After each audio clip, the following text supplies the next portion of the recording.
Then a hermit who visited the city once a year came forth and said, "Speak to us of pleasure."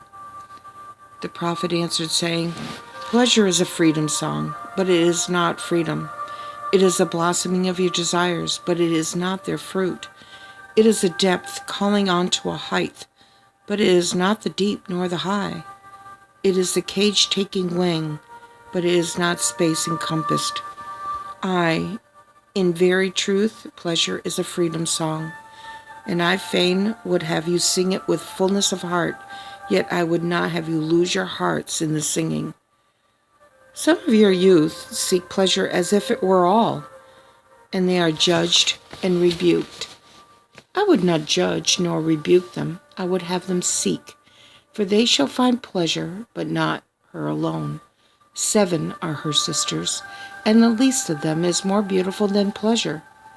Have you not heard of the man who was digging in the earth for roots and found a treasure? And some of your elders remember pleasures with regret like wrongs committed in drunkenness. But regret is the beclouding of the mind and not its chastisement.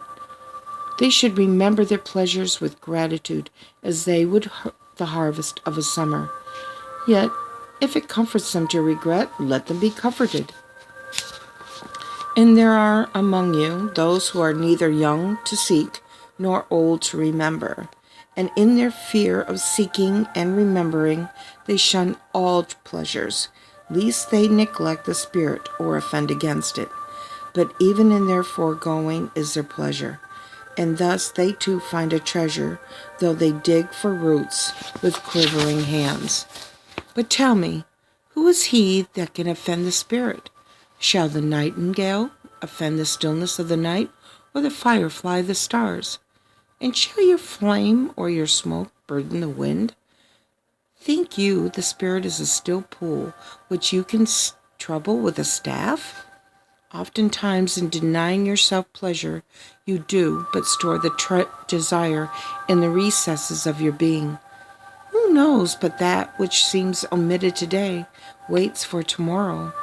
Even your body knows its heritage and its rightful need, and will not be deceived.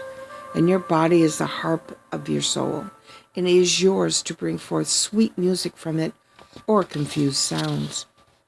And now you ask in your heart, how shall we distinguish that which is good in pleasure from that which is not good?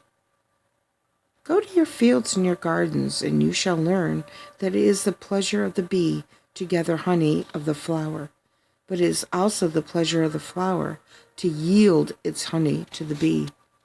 For to the bee a flower is a fountain of life, and to the flower a bee is a messenger of love. And to both, bee and flower, the giving and the receiving of pleasure is a need and an ecstasy. People of our valleys, be in your pleasures like the flowers and the bees.